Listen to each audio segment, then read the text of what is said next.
नमस्कार दोस्तों। टॉपिक है पेट में जलन क्यों होती है। आखिर आपके पेट में जलन क्यों होती है, क्या कारण होते हैं, सबका मैं बारी बारी से बताऊंगा। और जल्दी से अगर इसमें पूरी वीडियो ना मिले तो यूट्यूब पर जाके देख लेना, लिंक मैं दे दूंगा।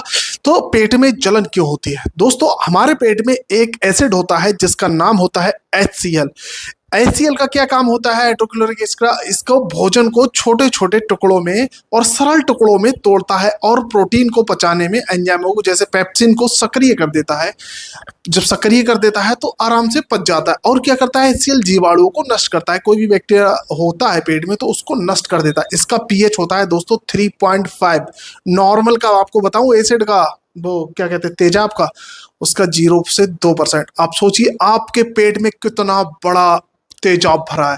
तो पीएच का होता है। अब आप कहोगे कि गलता क्यों नहीं पेट, तो पेट की अंदरूनी परत म्यूकस इस अम्ल से सुरक्षा करती है। जो चारों तरफ अंदर की पेट होता है ना, उसके चारों तरफ अंदरूनी म्यूकस होती है, वो इससे रक्षा करती है। अब सबसे बात पहली है कि स्टमक में बर्निंग क्यों होती है, मतलब स्टमक बर्निंग मतलब पेट में जलन क्यों होती है। तो देखो, एसिडिटी और अपच के कारण ही पेट की पाचक ग्रंथियां जरूरत से ज्यादा एसिड बनाती हैं। जो एसिडिटी होती है ना, जो पाचक ग्रंथियां होती हैं हमारी, वह मतलब आवश्यकता से ज्यादा एसिड बनाने लगती हैं। जो ये पेट की अंदरूनी जलन, जो ये पेट में जो है अंदरूनी जलन पैदा कर देती। कौन कौन सी ग्लैंड होती है, सबसे पहले हो फंड ग्लैंड दोस्तों। ये 80% हमारी जो है परत बनाती है और 80% हिस्से में पाई जाती है स्टमक के। अब क्यों होती है जलन, ये कैसे, मतलब जब बाहर का कुछ जाएगा, पहली बात तो खान पान।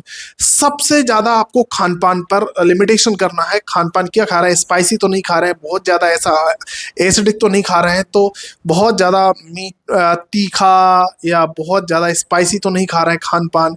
एसिड रिफ्लेक्स होता है, जब पेट के अंदर एसिड होता है ना, तो वापस आप कभी आपने देखा हो ना, ऐसे करते खट्टी डकार आ गई आपको, तो GRD होता है। एसिड रिफ्लेक्स करता है ऊपर की तरफ, बहुत ज्यादा एसिड हो जाता है, पेट भर जाता है, तो वापस खाने की नली में वो आने लगता है। ठीक है ना।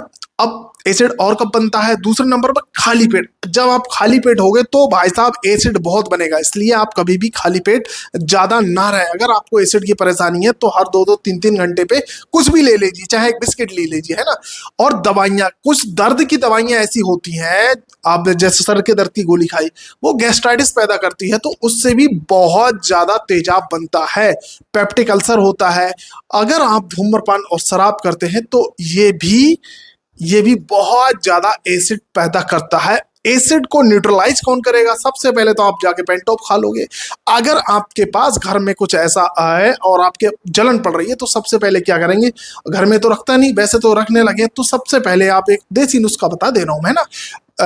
ठंडा दूध पी लीजिए, 1 कप ठंडा दूध पी लीजिए, वह एसिड को न्यूट्रलाइज करेंगे। आप नारियल पानी पी लीजिए, नारियल पानी है, नारियल पानी भी नहीं होगा, सबसे पहले दूध। छाछ तो होगा भाई, मट्ठा होगा, वो पी लीजिए। सौंफ तो होगा, सौंफ जीरो को पानी में मिला के घोल के पी लीजिए। अदरक तो होगी, अदरक को मुंह में डाल के चूस लीजिए, है ना। ये सारी चीजें तो होंगी, पानी पी लीजिए सबसे पहले। अगर आपके पास कुछ नहीं है तो आप ठंडा पानी पी लीजिए, वह एसिड को बहुत न्यूट्रलाइज करेगा। मतलब न्यूट्रलाइज क्या करेगा, डाउन कर देगा, है ना। तो ये सारी चीजें कारण है दोस्तों। आपको क्या लगता है, हमें कमेंट करके जरूर बताएं। अगर आपके ऐसे लक्षण है तो मैं फिर ट्रीटमेंट भी बता दूंगा। अगर आपको जो भी पेट से संबंधित समस्या लग रही है तो मुझे कमेंट करें। आपको जो भी समस्या होगी पेट के A to Z सारी समस्याओं को मैं ठीक करूंगा। आप मुझे कमेंट करना, आपको क्या क्या समस्या है, क्या आपके भी पेट में जलन पड़ती है या नहीं, मुझे कमेंट करके जरूर बताएं। और चैनल को सब्सक्राइब करें। मैं मिलता हूं किसी नेक्स्ट वीडियो में, तब तक के लिए जय हिंद, धन्यवाद।